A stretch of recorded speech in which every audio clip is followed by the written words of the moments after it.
پاک ہے، کل ہی میں نے ایک کلپ دیکھا ہے، ایک صاحب نے ہمارے پاس فارورڈ کیا تھا کہ اس کا جواب دیجئے، تو وہ کلپ ایک کسی غیر مقلد کا ہے جو اہل حدیث کہتے ہیں اپنے آپ کو، وہ غیر مقلد کا ہے، وہ اعتراض کر رہے ہیں یہ حدیث پاک سنا کر. یہ ویسے مسلم شریف میں بھی ہے حدیث پاک، یہ بخاری میں بھی ہے، ابو داؤد میں بھی ہے، کہ قبروں پر پھول ڈالنے کے بارے میں سوال کیا گیا ہے اور یہ پوچھا جا رہا ہے کہ قبروں پر پھول ڈالنے کے لیے دلیل دی جاتی ہے بخاری مسلم وغیرہ کی حدیث پاک کہ حضور پاک صلی اللہ علیہ وسلم نے شاخ کو 2 ٹکڑوں پہ بنا کر رکھا، اس سے دلیل لیتے ہیں پھول ڈالنے پر. اب وہ صاحب اعتراض کر رہے ہیں، یعنی اس حدیث سے جو اہل سنت کے علماء استدلال کرتے ہیں اس پر اعتراض کر رہے ہیں. اعتراض یہ کر رہے ہیں کہ اس حدیث پاک سے یہ کہاں ثابت ہوتا ہے کہ پھول قبروں پہ ڈالنا چاہیے؟ حضور پاک صلی اللہ علیہ وسلم نے شاخ قبروں پر رکھی تھی، پھول نہیں رکھے تھے، اور تم پھول رکھتے ہیں شاخ نہیں رکھتے، یہ بات بتائیے. ٹھیک ہے، ان کی بات ہم مان لیں گے، تھوڑی دیر کے لیے مان لیں گے، اچھی بات ہے.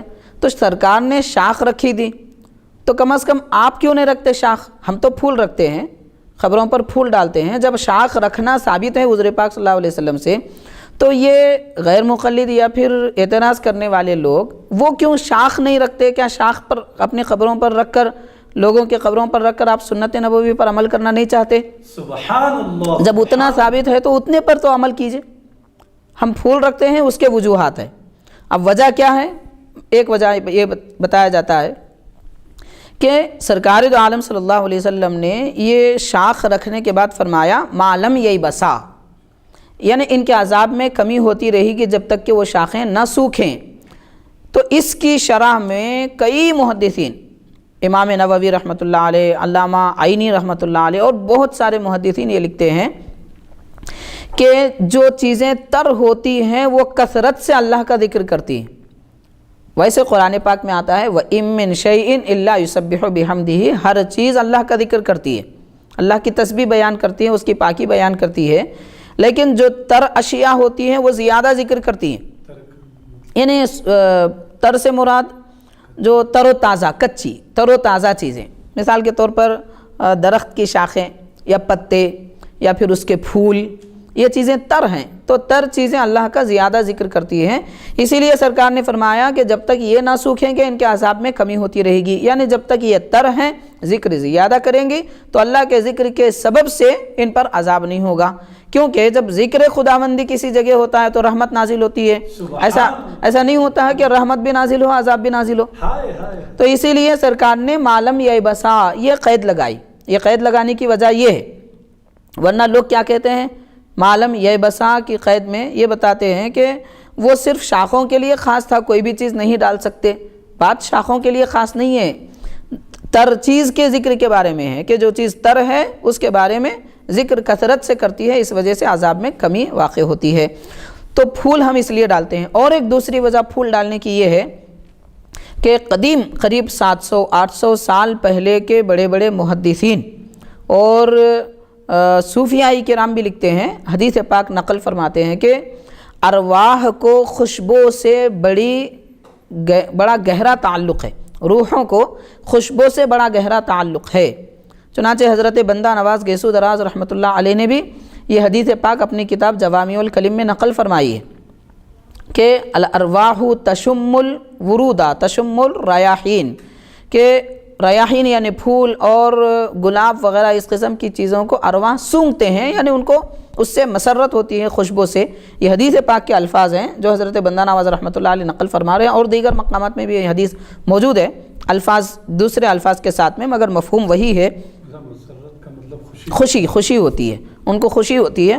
تو روحوں کو جب خوشبو سے فائدہ ہوتا ہے تو اہل سنت کے علماء نے یہ فیصلہ کیا کہ کیوں نہ ایسی چیز اختیار کی جائے کہ جس کی وجہ سے ذکر بھی زیادہ ہو جائے، عذاب میں کمی ہو جائے، اور پھر وہ روحوں کے نسبت ان کی روحوں سے ہمارا تعلق گہرا ہو جائے.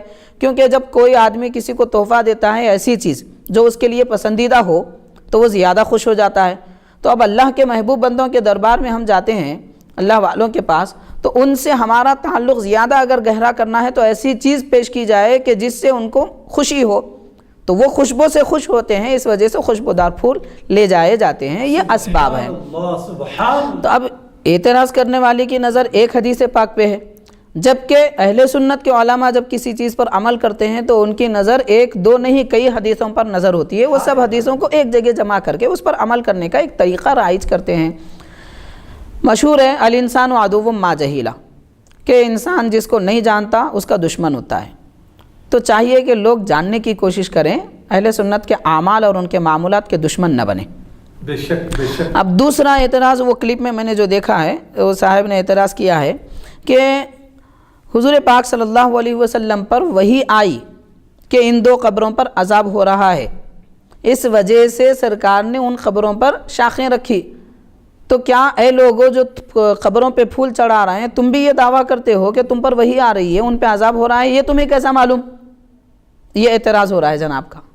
بڑی عقل مندی دی ہے اللہ نے، نہیں شیطان نے دی ہے، کہ اللہ تعالیٰ کی طرف سے عقل مندی ہوتی تو صحیح جانب استعمال ہوتی۔ تو رب تعالیٰ نے عقل مندی دی ہے تو اس کا صحیح استعمال کرنا چاہیے۔ عزیز جناب دیکھیے، جنت ہے سرکار نے بتایا، دوزخ ہے حضور پاک صلی اللہ علیہ وسلم نے بتایا، عذاب قبر ہو رہا ہے حضور پاک صلی اللہ علیہ وسلم نے بتایا۔ آپ مانتے ہیں نہیں مانتے ہیں؟ یقیناً مانتے ہیں۔ تو کیسا مانیں گے آپ؟ یقین کیسا رکھیں گے؟ اجی سرکار کے بتانے پر حضور پر وحی نازل ہوئی، سرکار بیان فرما رہے ہیں تو ہم مان رہے ہیں۔ تو حضور پاک صلی اللہ علیہ وسلم کی ایک وحی ساری دنیا کے لیے کافی ہے۔ جیسے ہم سرکار کی ہر بات پر عمل کرتے ہیں، مانتے ہیں، ویسے ہی سرکار کے اس طریقے کو بھی ہم مانتے ہیں۔ ہمیں یہ نہیں معلوم کہ عذاب ہو رہا ہے یا نہیں ہو رہا ہے، بس اتنا کہ سرکار نے قبروں پر شاخیں رکھی، یہ طریقہ ایک رائج ہو گیا، بس اس طریقے پہ ہم عمل کر رہے ہیں۔ اور انہوں نے یہ بھی اعتراض کیا ہے کہ یہ جو انتقال کیے ہوئے لوگوں کے قبروں پہ پھول چڑھا رہے ہیں اور ان کے بارے میں یہ سوچ رہے ہیں کہ یہ عذاب میں مبتلا ہیں، مردوں سے بدگمانی کر رہے ہیں، عذاب میں مبتلا ہیں، مردوں سے بدگمانی کر کے جو ہے پھول ڈال رہے ہیں۔ مردوں سے بدگمانی نہیں کرنا چاہیے، نیک گمان رکھنا چاہیے، بدگمانی گناہ ہے، یہ بھی اعتراض کیا ہے وہ جناب نے۔ ٹھیک ہے، اگر بات ایسی ہے کہ پھول ڈالنے کی وجہ سے مردوں سے بدگمانی ہوتی ہے تو اس بدگمانی میں آپ بھی مبتلا ہیں۔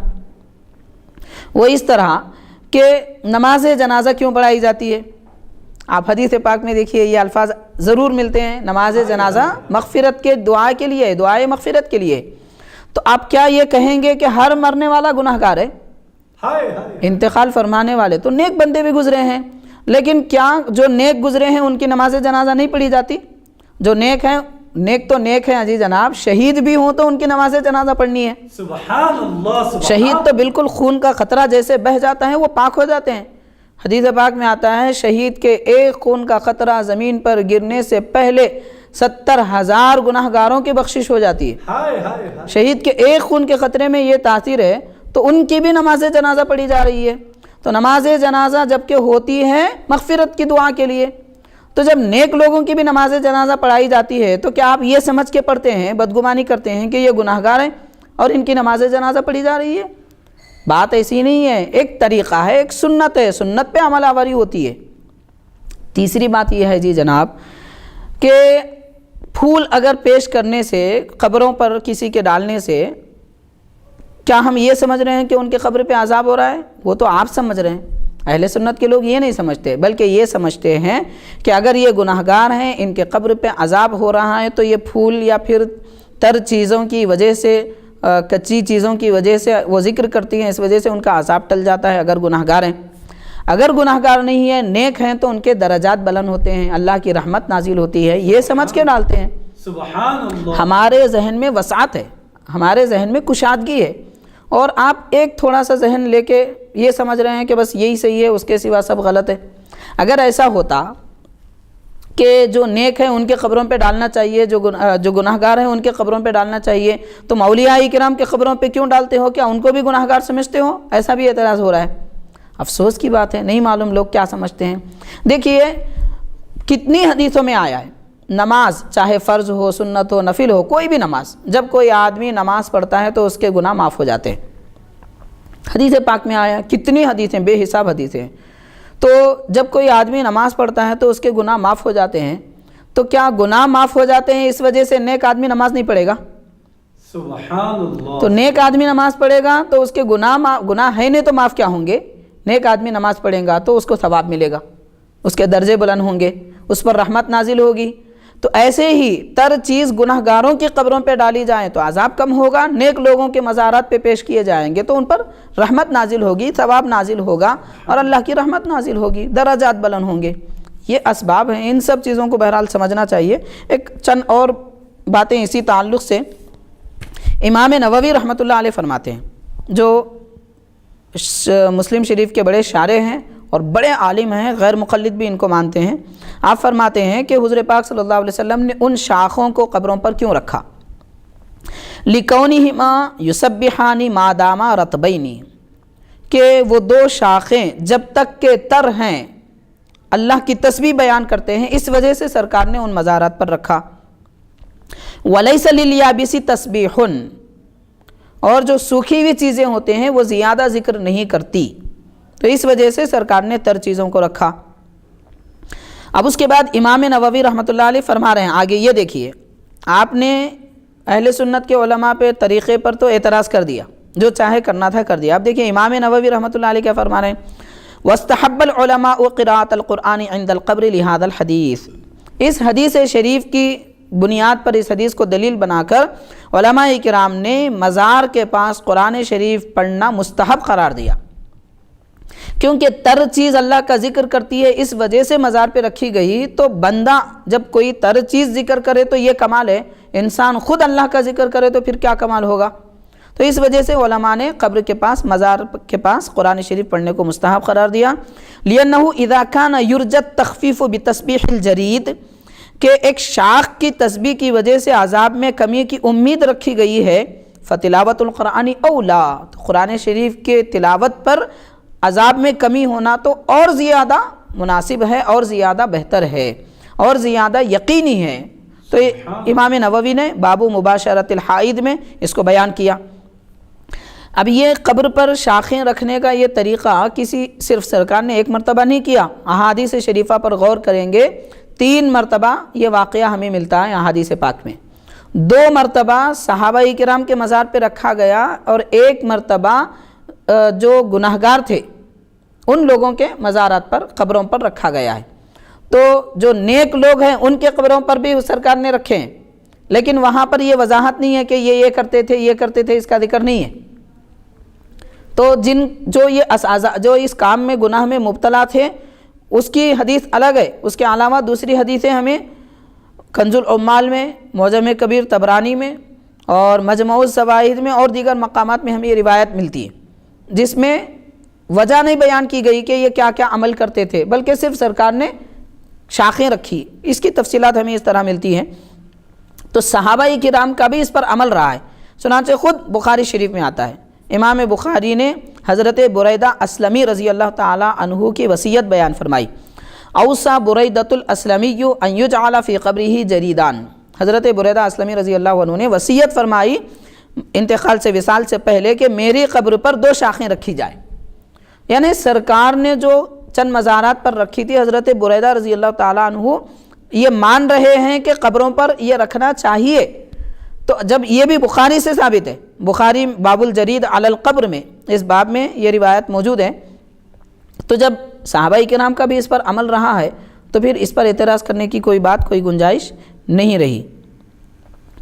حضرت بریدہ اسلمی رضی اللہ تعالیٰ عنہ کے اس عمل کے بارے میں امام نووی رحمۃ اللہ علیہ لکھتے ہیں، فَفِيهِ أَنَّهُ رضی اللہ عنہ تَبَرَّكَ بِفِعْلٍ مِثْلِ فِعْلِ النَّبِيِّ صلی اللہ علیہ وسلم، یعنی حضرت بریدہ رضی اللہ تعالیٰ عنہ نے حضور پاک صلی اللہ علیہ وسلم کے طریقے، یعنی آپ کی سنت کے جیسا عمل کر کے اس سے برکت حاصل کی۔ یعنی ان شاخیں رکھنے کی برکت اپنی جگہ، لیکن سرکار نے ایسا کیا تھا، تو یہ کیا تھا اس لیے کر کے آپ نے برکت حاصل کی، یعنی آپ کو 2 برکتیں حاصل ہوئی۔ تو ایسی کئی ایک روایت ہمیں ملتے ہیں، جس سے یہ ثابت ہوتا ہے کہ مزارات پر اگر پھول ڈالے جا رہے ہیں تو اس میں کوئی برائی اور قباحت نہیں ہے۔ یہ صحابہ کرام کا بھی طریقہ رہا ہے۔ شاخیں، اگر کوئی کہتا ہے کہ شاخیں رکھی گئی تھی اور آپ پھول کیوں ڈالتے ہیں، تو یاد رکھیے کہ کم از کم آپ شاخیں تو رکھیے، پھول اگر نہیں ڈالتے ہیں تو کم از کم آپ شاخیں تو رکھیے، تاکہ سنت پر عمل ہو جائے۔